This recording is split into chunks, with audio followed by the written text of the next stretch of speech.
할렐루야. 예수 그리스도 이름으로 하나님 말씀 증거하겠습니다. 우리 다 같이 하나님 말씀 사도행전 1장 15절에서 20절까지 말씀을 다 같이 찾겠습니다. 하나님 말씀 사도행전 1장 15절부터 20절까지 말씀을 저와 여러분이 한 절씩 교독하도록 하겠습니다. 15절.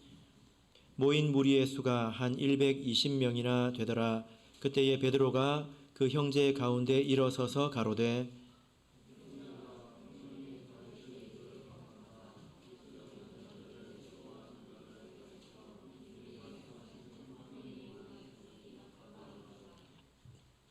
이 사람이 본래 우리 수 가운데 참여하여 이 직무의 한 부분을 맡았던 자라.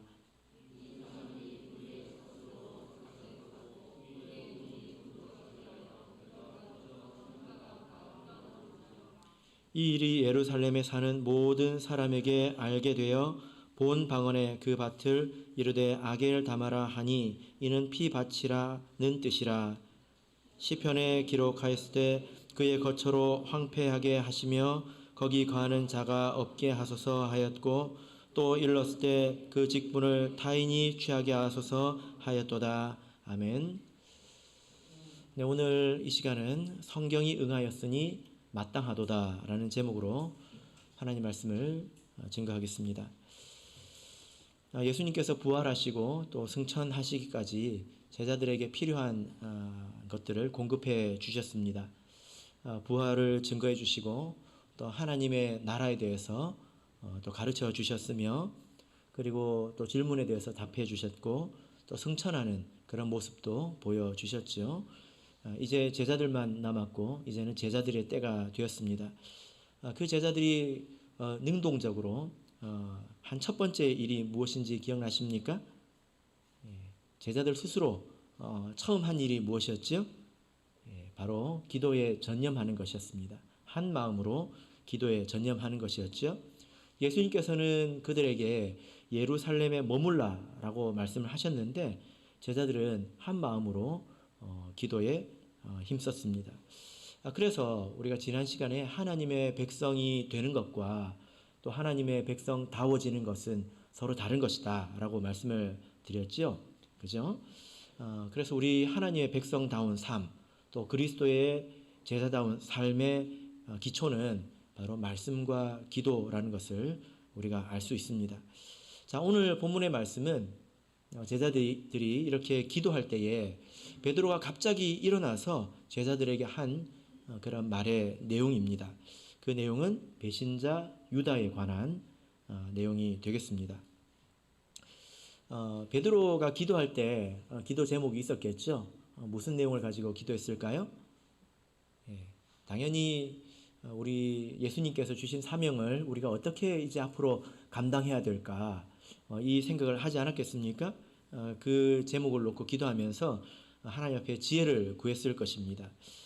그때 그렇게 기도하는 가운데에서 베드로가 깨달은 것이죠. 그래서 이 문제를 이제 짚고 넘어가야 되겠다, 이렇게 판단을 한 것입니다. 그래서 기도 가운데서 베드로가 이제 일어났다라는 거죠. 여러분, 참 의미가 있지 않습니까? 왜냐하면은 베드로가 이 성도들이 전심으로 기도하는 가운데 첫 번째로 일어난 일이 배신자 유다에 관한 그런 일이었다는 것입니다. 이것은 의미가 있는 일이죠. 그래서 여러분, 우리 기도가 그저 기도로 끝나는 것은 절대 아닙니다. 기도 가운데는 어떤 일이 있습니다. 오늘 말씀처럼 기도 가운데 지혜를 받아서 어떤 일을 행하게 되기도 하지요. 그래서 막연하고 또 답답해도 기도하기를 그치지 마시기를 바랍니다. 그 가운데 반드시 어떤 일이 일어나게 됩니다. 그래서 베드로가 유다에 관한 이야기를 오늘 하고 있는데요. 유다는 어떤 사람입니까? 유다는 보통 가룟 유다라고 불리죠. 가룟 유다라고 불립니다. 이 가룟이라는 말은 유다 지파의 그 땅 이름입니다. 유다 지파에 분배된 땅 가운데서 구약 성경을 보면 그리옷이라고 있습니다. 그리옷. 근데 이제 그 그리옷 지방의 사람 유다이다. 이런 뜻으로 그리옷 유다인데 이 신약 성경에 와서 그 이름이 가룟으로 바뀌게 된 것입니다. 그냥 그렇게 발음하게 된 것이죠. 그는 12 사도 중에 한 사람으로서 우리가 성경을 보면 그 12 사도 가운데서 재정을 담당했다. 이것을 우리가 알고 있습니다. 돈꾀를 맡았다. 이것을 우리가 성경에서 읽은 바가 있죠. 여러분 아무나 이 일을 못하지 않습니까? 우리는 동그라미가 많으면 헷갈리죠. 어떤 사람이 돈꾀를 맡습니까? 비교적 총명한 사람, 또 계산이 또 빠른 사람, 이런 사람이 돈꾀를 맡지 않습니까? 그래서 이 유다는 아마도 이 제자들 가운데서도 신임을 받았던 것으로 추측해 볼 수가 있습니다. 자, 우리 요한복음 13장을 보겠습니다. 요한복음 13장 27절에서 30절을 보겠습니다.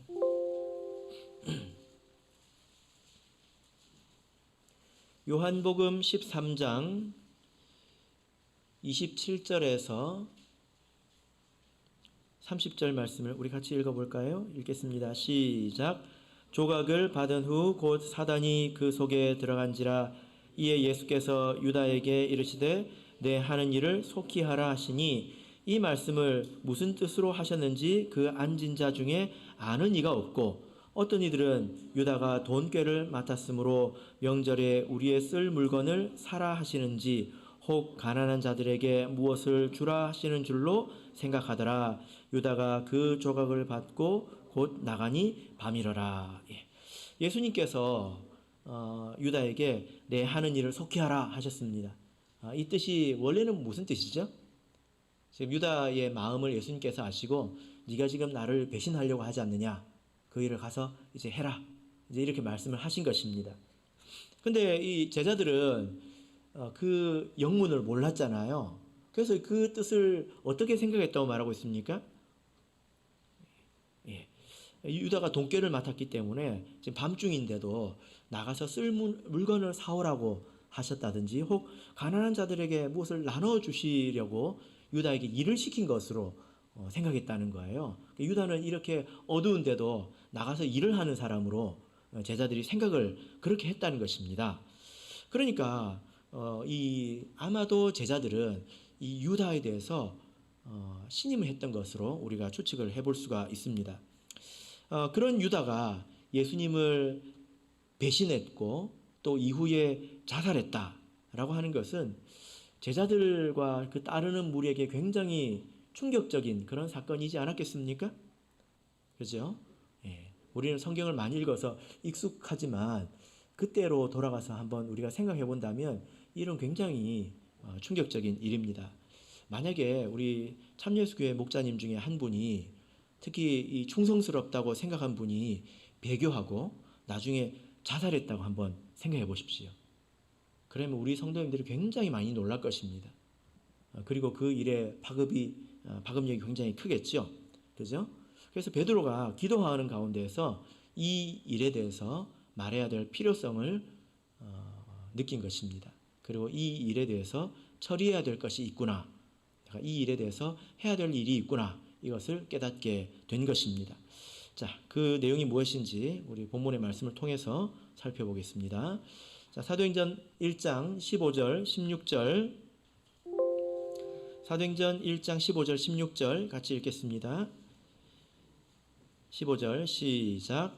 모인 무리의 수가 한 120명이나 되더라. 그때에 베드로가 그 형제 가운데 일어서서 가로되 형제들아, 성령이 다윗의 입을 의탁하사 예수 잡는 자들을 지로한 유다를 가리켜 미리 말씀하신 성경이 응하였으니 마땅하도다. 아마도 많은 사람들이 유다의 배신과 또 죽음에 대해서 의문을 가졌을 것입니다. 우리는 성경을 읽어서 성경을 통해서 알고 있지 않습니까? 분명하게 우리는 알고 있지만 그때 사람들은 아마도 많은 이야기들이 있었을 것입니다. 이런 일이 있으면 보통 사람들은 소설을 많이 쓰지 않습니까? 그죠? 이랬을 거야, 저랬을 거야. 소설을 많이 씁니다. 제가 상상을 해보니까요. 아마도 이 제자들 사이에 내부적인 문제가 있지 않았을까?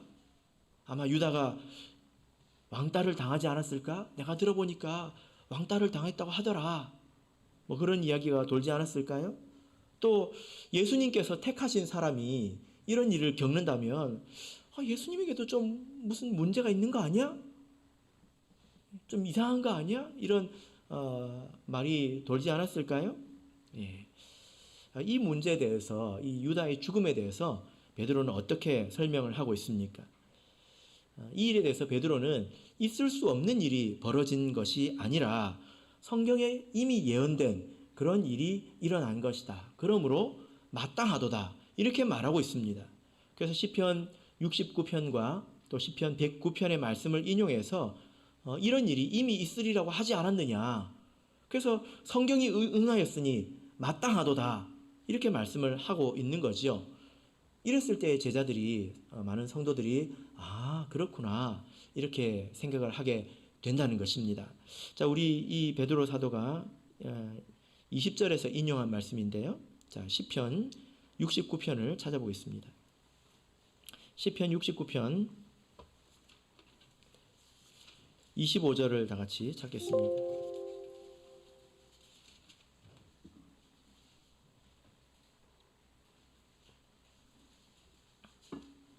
시편 69편 25절. 자, 우리 같이 읽겠습니다. 시작. 저희 거처로 황폐하게 하시며 그 장막에 거하는 자가 없게 하소서. 예.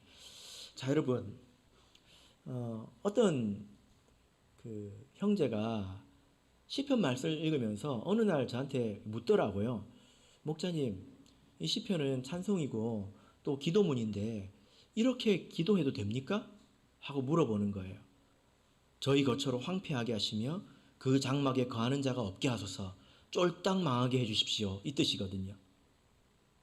이렇게 기도해도 됩니까? 이렇게 물어보는 거예요. 우리가 시편이 이제 150편이 있는데 이 시편을 그 성격에 따라서 여러 부류로 나눌 수 있습니다. 찬미시도 있고요. 또 예언시도 있습니다. 또 역사시도 있고요. 근데 그 중에 좀 독특한 것이 오늘 이 말씀과 같은 내용인데 이런 시를 보통 저주시라고 합니다. 저주시, 저주의 내용이 담겨 있다는 것입니다. 이 시편 69편 1절 앞부분을 보면 여러분 성경에 있습니까? 누구의 시라고 되어 있죠? 다윗의 시, 영장으로 소사님의 맞춘 노래라고 되어 있죠? 누가 적었습니까? 다윗이 적었다는 말이죠. 여러분 이 시의 배경은 다윗이 자기 자신을 회방하는 그런 사람들을 저주하는 그런 시입니다. 근데 내용을 읽어보면 끔찍합니다. 우리가 아까 25절을 읽었죠.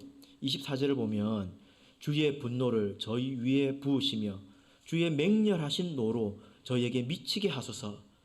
저희 거처로 황폐하게 하시며 그 장막에 거하는 자가 없게 하소서. 여러분 이렇게 우리가 말해도 될까요? 우리 그리스도인은 원수를 사랑해야 되지 않습니까? 그럼 이 저주시는 왜 있는 것일까요? 자, 여기서 다윗은 그리스도를 예표하는 그런 사람입니다. 그래서 이 저주는 대상이 있죠. 그리스도를 회방하는 그런 사단의 세력에 대해서 기록을 하고 있는 것입니다. 저주를 하고 있는 것입니다. 그래서 이 저주시는 한편으로 예언시인데 바로 유다에 의해서 성취가 되었다. 이렇게 베드로가 말을 하고 있는 것입니다. 그래서 이런 일이 있으리라고 말했기 때문에 이상히 여기지 마라. 이렇게 말씀하고 있는 것입니다. 그래서 이 시의 내용이 유다에서 이제 성취가 되었다라는 거죠. 그러면 여러분 지금은 혹은 또 앞으로는 이런 일이 없을까요? 우리가 이렇게 저주하는 그런 일들이 없을까요? 자, 우리 요한계시록을 보겠습니다. 요한계시록 6장입니다. 요한계시록 6장 10절을 보겠습니다.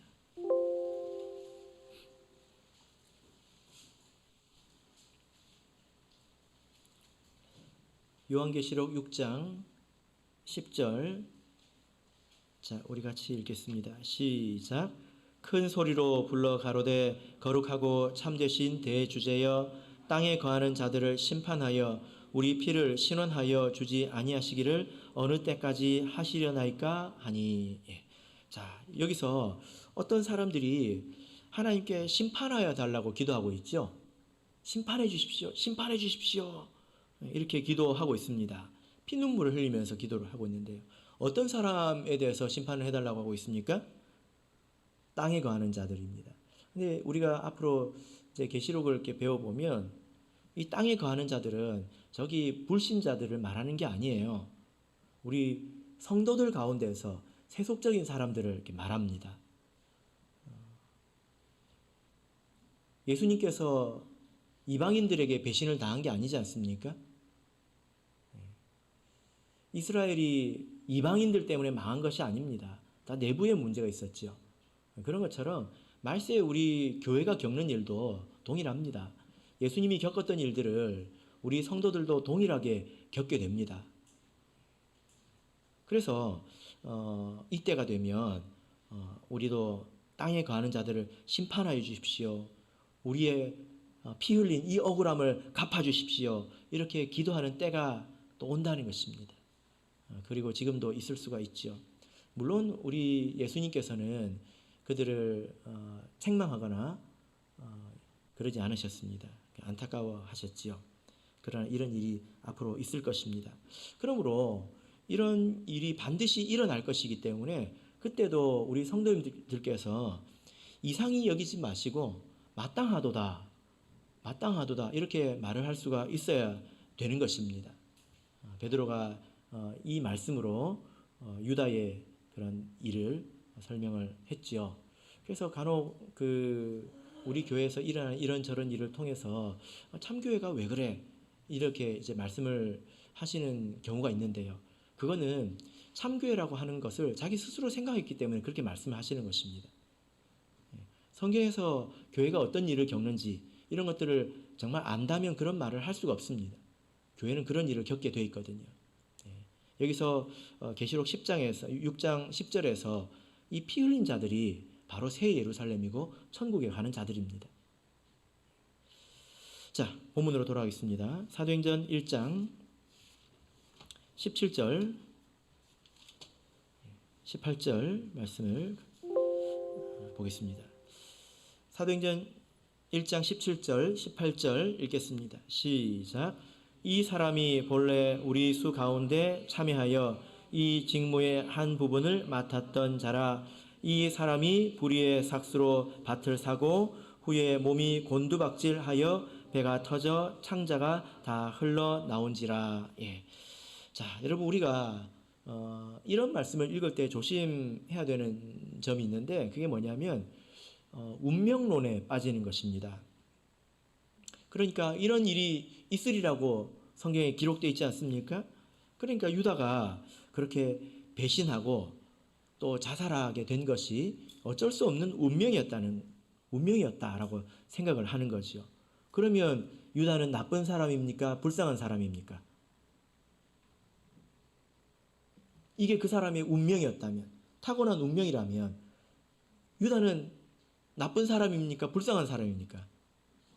예. 그렇게 생각을 하는 것입니다. 그건 잘못 가는 것이죠. 실제로 이렇게 의문을 제기하는 경우가 간혹 있는데요. 창세전에 모든 것이 다 계획되어 있지 않습니까? 예. 이런 생각을 그동안 안 하시다가 이 말 듣고 헷갈리시면 안 됩니다. 창세전에 다 계획되어 있던 게 아니냐. 그래서 유다가 그렇게 살았던 거 아니냐. 유다가 아니었으면, 그리고 또 유다가 아니었으면 예수님도 십자가에 못 박힐 일이 없었을 것 아니냐. 그럼 유다는 불쌍한 사람이고 이 구속사를 이루는데 일조한 사람 아니냐. 이렇게 유다를 불쌍하게 여기고 또 옹호하는 그런 생각을 가진 사람들도 있습니다. 이건 잘못된 거죠. 왜 잘못된 것입니까? 이것은 잘못된 것입니다. 그러면 모든 악한 일이 다 미화될 수 있죠. 그죠? 죄는 곧 하나님의 은혜를 드러내지 않습니까? 사람이 죄를 지어야 하나님이 공의롭다는 것이 드러나기 때문에 예, 죄는 다 순기능도 있지요. 그리고 또 한편으로는 이런 일을 생각할 때에 내가 혹시 그런 운명적으로 지금 내가 잘 믿고 있는 것 같지만 운명적으로 내가 이후에 유다 같은 사람이 되는 건 아니야? 이렇게 불안해하는 거예요. 유다도 처음부터 예수님을 팔을 생각을 한 사람은 아니잖아요. 처음엔 충성된 사람이었단 말입니다. 유다도 잘 믿다가 나중에 그렇게 되었는데 나도 혹시 그런 운명을 가지고 태어난 것은 아닐까? 나도 그렇게 살아가고 있는 것은 아닐까? 하고 막연히 불안해하는 것입니다. 이것이 말씀을 잘못 이해하는 거죠. 베드로는 성경의 예언 말씀을 이렇게 인용을 했는데요. 17절, 18절에서는 유다의 구체적인 선택에 문제가 있었다라고 지적을 하고 있습니다.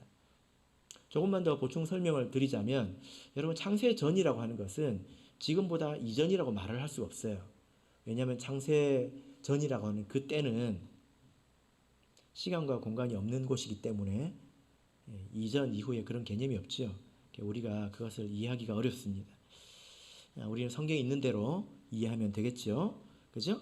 자, 그래서 17절, 18절에서는 유다의 어떤 구체적인 선택에 문제가 있었음을 지적을 하고 있습니다. 그 문제가 무엇입니까? 17절을 보시면, 18절을 보시면 불의의 삭스로 밭을 샀다. 이렇게 지적을 하고 있습니다.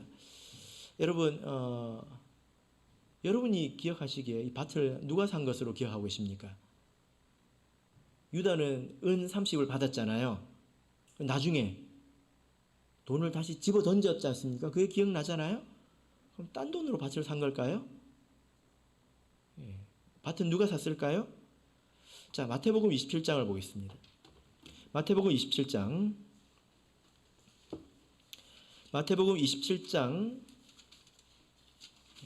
3절에서 6절을 보면 이 내용이 나와 있습니다. 마태복음 27장 3절에서 6절 제가 읽겠습니다. 3절 때에 예수를 판 유다가 그의 정죄됨을 보고 스스로 뉘우쳐 그 은 30을 대제사장들과 장로들에게 도로 갖다 주며 가로되 내가 무죄한 피를 팔고 죄를 범하였도다 하니 저희가 가로되 그것이 우리에게 무슨 상관이 있느냐 내가 당하라 하거늘 유다가 은을 성소에 던져 넣고 물러가서 스스로 목며 죽은지라 대제사장들이 그 은을 거두며 가로되 이것은 피값이라 성전고에 넣어둠이 옳지 않다 하고 7절 의논한 후에 이것으로 토기장이의 밭을 사서 나그네의 묘지를 삼았으니 이렇게 말씀을 하고 있습니다. 그러니까 정확하게 보면 사실적으로 보면 이 밭은 누가 샀습니까? 대제사장이 샀죠. 그런데 사도행전에서는 누가 샀다고 기록을 하고 있습니까? 유다가 샀다고 기록을 하고 있습니다.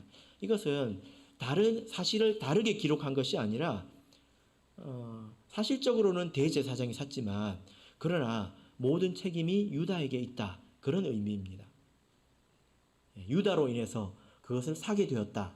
그런 의미이죠.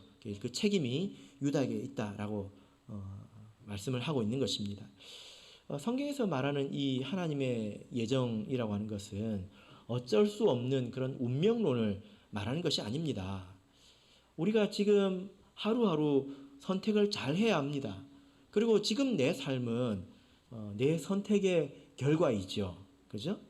그래서 내가 지금 권고한 것에 대해서 마치 하나님의 큰 뜻이 있는 것처럼 말하는 것은 어쩌면 모든 책임을 하나님께 돌리는 것이고 자기의 잘못된 선택에 대해서 생각하는 마음이 없는 것일 수도 있습니다. 그래서 성경에서도 이 예정에 관한 부분은 굉장히 조심스럽게 또 원칙적으로 제한적으로 이렇게 말을 하고 있는데요. 베드로는 언제 말을 하고 있습니까?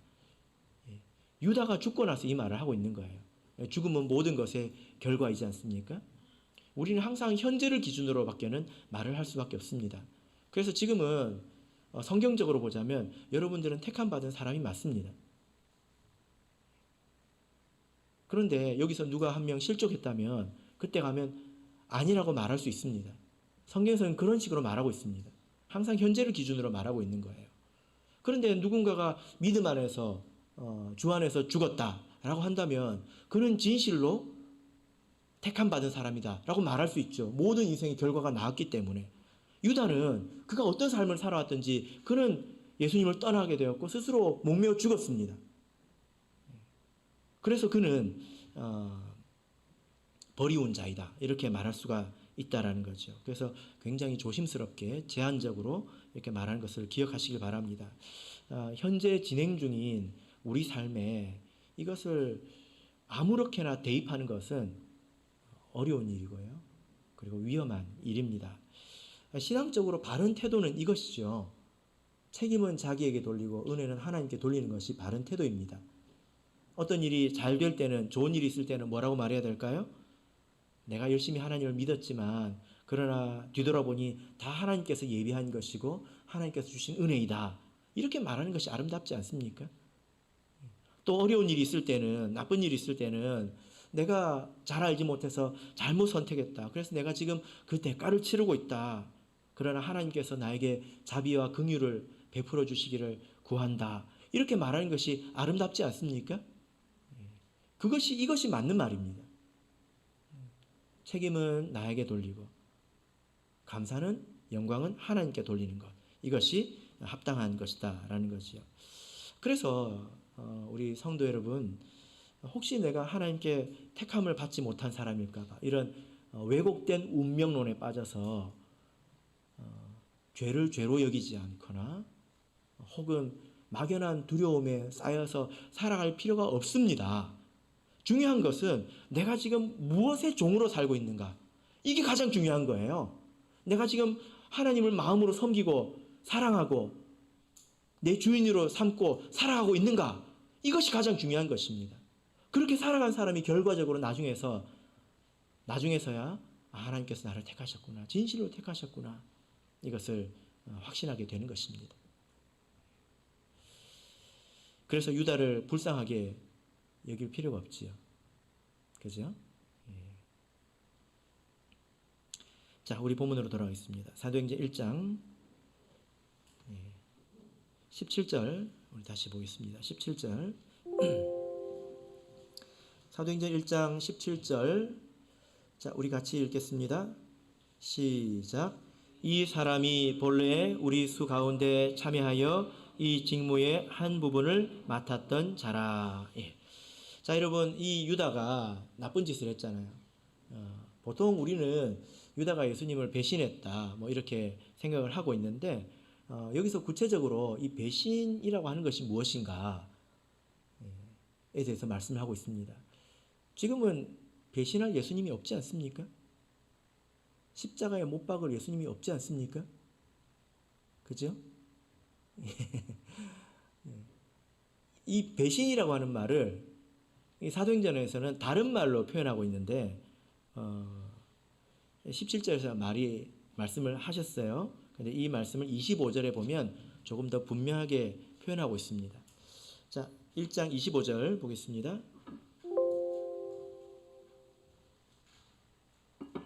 25절 자, 읽겠습니다. 시작. 봉사와 및 사도의 직무를 대신할 자를 보이시옵소서. 유다는 이를 버리고 제 곳으로 갔나이다 하고. 예. 자, 유다는 이를 버리고. 그러니까 예수님을 배반한 것을, 그냥 예수님을 판 것을 이야기하고 있는 것이 아니라 그 맡겨진 직무를 버렸다라고 말씀을 하고 있는 것입니다. 그러니까 오늘날 우리는 배신할 예수님이 눈에 보이지 않습니다. 그런데도 우리가 예수님을 배신할 수 있죠. 어떻게 하는 것이 배신하는 것입니까? 자기에게 맡겨진 직무를 내팽개치는 것. 이것이 곧 배신이지 않겠습니까? 이것이 사실 마귀의 본질이기도 합니다. 자, 우리 유다서를 보겠습니다. 유다서, 요한계시록 바로 앞에 있죠. 유다서 1장 6절을 보겠습니다. 유다서 1장 6절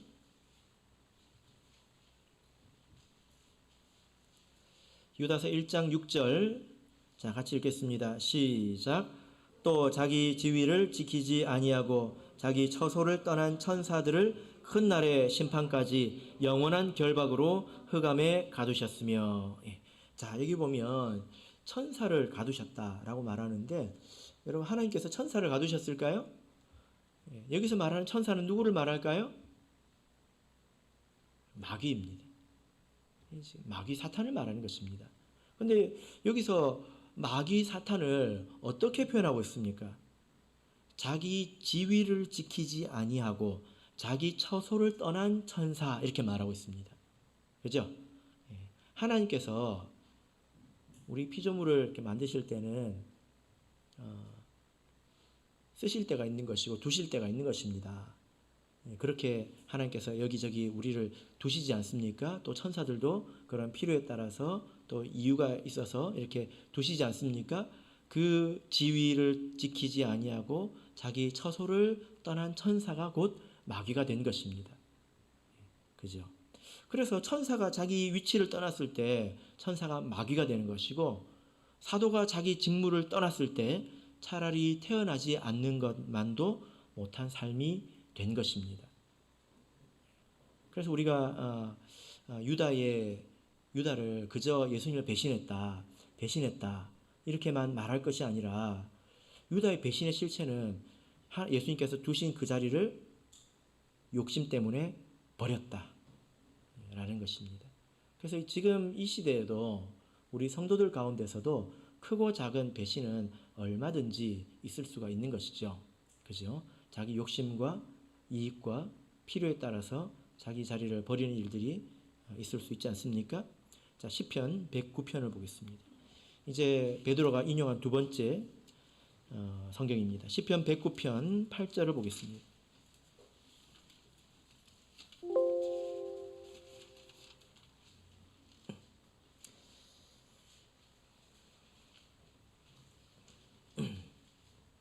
시편 109편 8절, 자, 같이 읽겠습니다. 시작. 그 연수를 단촉해 하시며 그 직분을 타인이 취하게 하시며. 예. 이 시편도 읽어보니까 저주시죠. 그 연수를 단촉해 하시며, 이게 무슨 말입니까? 빨리 죽게 해주세요, 이거거든요. 참 무섭습니다. 다윗이 이런 시를 많이 적었어요. 예. 하나님 싹쓸이 해주십시오. 하나님 빨리 죽게 해주십시오. 이런 걸 남겼단 말이에요. 사실 그것이 성령의 감동으로 기록한 것 아니겠습니까? 내용이 참 무섭습니다. 여러분은 유다가 어떻게 죽은 것으로 알고 계십니까? 목매어 죽은 것으로 우리가 보통 알고 있잖아요. 사도행전에서는 조금 더 구체적으로 기록을 하고 있습니다. 자, 18절을 다시 보겠습니다. 사도행전 1장 18절. 여러분, 이 말씀을 읽어보시고 유다가 어떻게 죽었는지 다시 한번 생각을 해보시길 바랍니다. 사도행전 1장 18절 같이 읽겠습니다. 시작. 이 사람이 불의의 삭스로 밭을 사고 후에 몸이 곤두박질하여 배가 터져 창자가 다 흘러나온지라. 예. 자, 우리가 알고 있는 사실은 유다가 목을 메었다는 사실입니다.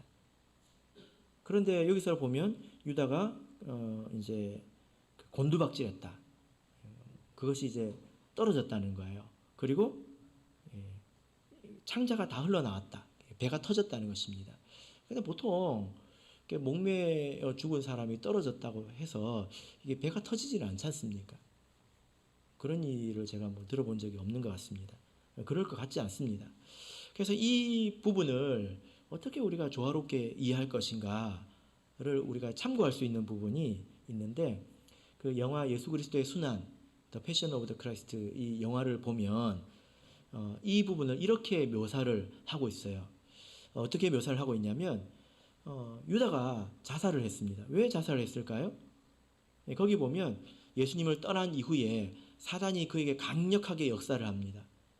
그래서 이제 환각을 일으키고, 그리고 몸에 병이 들어서 뭐 무슨 병인지는 모르겠지만 배가 불룩하게 이렇게 부풀어 오릅니다.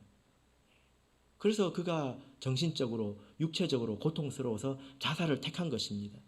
그러나 그가 편하게 죽지 않습니다. 보통 목매어서 죽으면 이제 환각작용이 있어서 비교적 고통이 덜하다고 하지 않습니까? 근데 그가 목매달려서 죽은 것이 아니라 그 가지가 꺾여져 가지고 떨어져서 그 배가 터져 가지고 내장이 다 흘러나옵니다. 근데 이것은 굉장히 큰 고통이거든요. 고대의 사형법 중에 하나가 배를 잘라가지고 안 죽을 만큼 잘라서 내장을 끌어내서 죄송합니다. 내장을 끌어내서 막 햇볕 가운데 널어놓는 그런 게 있더라고요. 그러면 그 햇볕에 내장이 막 말라가지 않습니까? 그 순간에 굉장히 큰 고통을 받는다고 하는 거예요. 우리나라 그 노래도 있잖아요. 단장의 미아리 고개라고. 여러분들 잘 모르시네요. 단장의 슬픔이라는 말 아십니까? 단장. 장이 끊어지는 것이 아프다는 거예요. 예, 아시는 분들만 웃고 계시는 것 같은데. 예. 유다가 이렇게 죽었다는 것입니다. 그의 생명이 이렇게 단축되지 않았습니까? 예, 그리고 그 직분을 다인이 취하는 것은 이제 이 말씀에 따라서 이제 베드로가 그의 자리를 보충하는 그 일을 하는 것입니다. 이것은 다음 시간에 말씀을 드리겠습니다. 유다의 내용에서 말하는 것은 이 직무라고 하는 것은 사도의 직분을 말합니다. 지금으로 보자면 이 사도의 직분과 가장 비슷한 것은 성직이라고 볼 수가 있는데요. 이것은 아주 특별한 것이죠. 그래서 그 직분을 던져버림으로써 고통받는 인생이 되었고 또 그의 영광도 잃어버렸다는 것입니다. 여러분 사도가 죽는다고 해서 다 보충하는 게 아니에요. 사도행전 9장에 가면 사도가 또 죽지 않습니까? 야고보 사도가 죽죠? 그때 또 제비뽑기에서 보충했나요? 그렇지 않습니다. 그 사도는 하늘의 영광을 그대로 가지고 있는 것이죠. 그죠? 그래서 특별히 성직자들은 조심해야 합니다. 그 직분이 아무것도 아닌 것이 아니지요. 그죠? 우리 모두가 성직자는 아니지 않습니까? 특별히 성직자는 조심해야 합니다. 그러나 우리 모든 성도들에게 자기의 지위가 있다. 자기의 위치가 있다. 이것을 생각하는 마음이 있어야 합니다. 그리고 그것을 떠나지 말아야 합니다. 그것이 크든 작든 그것은 배신이고 그것은 내 삶에 문제를 가져온다는 것입니다. 말씀의 결론 맺겠습니다. 베드로가 기도하는 가운데서 하나님께서 지혜를 주셨습니다. 그래서 중요한 문제를 오늘 하나 해결을 했지요. 자칫 두고두고 성도들의 마음을 혼란스럽게 할 수 있는 배신자 유다에 관한 내용을 성경 말씀을 통해서 정리를 했습니다. 그래서 우리가 기도할 때도 하나님께서 이렇게 지혜를 주셔서 일을 이루어 나가게 하실 것입니다. 지금 당장은 막연해 보여도 답답해 보여도 그러나 기도를 계속 하시길 바랍니다. 또한 유다의 이 비참한 삶을 통해서 우리가 어떤 교훈을 얻을 수 있습니까? 우리는 하나님의 피조물이죠. 그죠? 우리는 하나님의 소유입니다. 인생은 끝이 아름다워야 되잖아요. 그런 것처럼 신앙도 끝이 아름다워야 합니다. 아무리 사도의 직분을 한때 가졌다 하더라도 유다처럼 인생을 마무리하는 것은 차라리 태어나지 않는 것만도 못한 그런 인생 아니겠습니까? 바로기는 우리 모든 성도님들께서 계신 곳이 어느 곳이든지 맡은 직분이 또 하나님께서 맡기신 일이 어떤 것이든지 그 자리를 떠나지 마시고 최선을 다하시기를 예수 그리스도 이름으로 축복합니다.